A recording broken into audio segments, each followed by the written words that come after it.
first, Chinese President Xi Jinping has arrived in Ecuador for a state visit. It's the first ever state visit since the two forged diplomatic relations 36 years ago. For more details, we're joined by Rafael in Quito.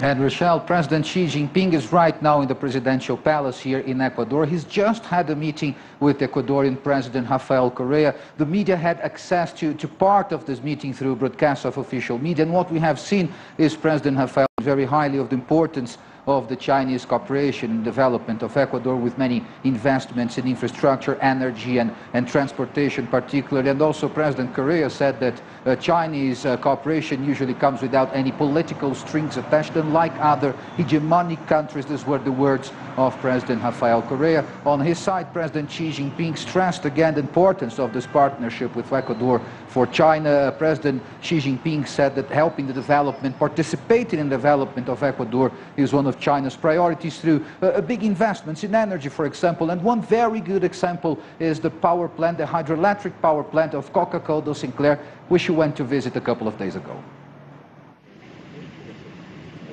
This is Coca-Cola do Sinclair, the biggest hydroelectric power plant in Ecuador. Construction began in 2010. Right now, 4 of its 8 turbines are already running. On Friday, they will all be activated, timed to coincide with Chinese President Xi Jinping's visit to Ecuador. The plant with its full 1,500 megawatts into the country's electrical grid, providing 1/3 of its total energy needs. We are now at the heart of the power plant. The water is coming down 620 meters from the lake through these huge pipes and then into the turbine behind this wall. The noise we hear is that of electricity being generated. The plant was built with funding from China and the expertise of Chinese contractor Sino-Hydro, and 30% of the construction force was Chinese.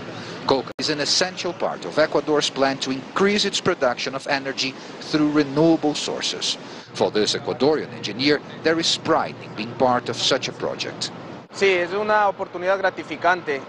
a very gratifying opportunity to be able to bring in my professional expertise to create this plant, to be able to do my part to reach the country's goals.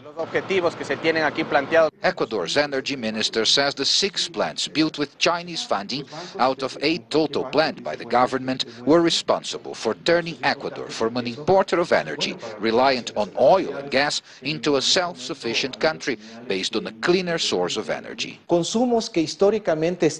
Energy consumers that historically had to rely on oil and gas can now switch to electricity. We have, for example, an efficient cooking program that promotes the substitution of bottled gas for electricity to cook and to heat water. This chain of bakeries has made the switch. Improvements in the country's electric system since 2008 allowed it to gradually switch most of the gas ovens in its 8 shops to more efficient electric equipment. Now the owner hopes the domestic energy boost will bring down cost. We should pay lower prices since Ecuador now produces its own electricity. In our neighboring countries of Peru and Colombia, energy costs less than here. Let's hope that over the next months the government will look into this, because lowering the cost of energy is a big incentive to entrepreneurs. With Ecuador generating more than 90% of its electricity by water on track, officials say they are now eyeing more export deals with their neighbors.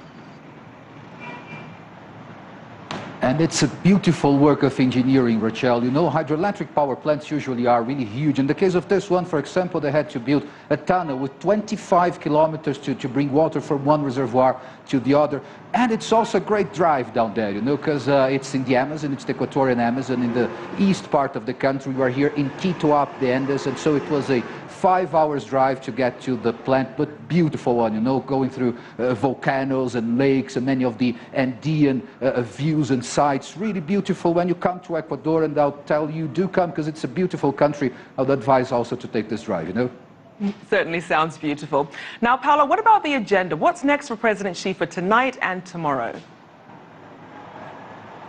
Well, tonight there will be a dinner offered by President Rafael Correa to President Xi, also in the presidential palace. Then tomorrow start his day in a ceremony that will happen in the Independence Square, La Plaza de la Independencia, for the heroes of Ecuadorian independence. After that, he will be welcomed at the National Assembly, which sits right there at the square as well, where he'll have a contact then with Ecuadorian lawmakers. And then a very interesting step in this trip will happen in the afternoon, and that has to do again with the Coca-Cola Sinclair, the hydroelectric power plant we're just seeing now. It will be a symbolic inauguration of the plant. President Xi will be here in Quito, but he'll go to a command center, push the button so that the 8 turbines of the Coca-Cola Sinclair will be. After that, he will go back to the airport and then fly to Lima for the APEC leaders meeting.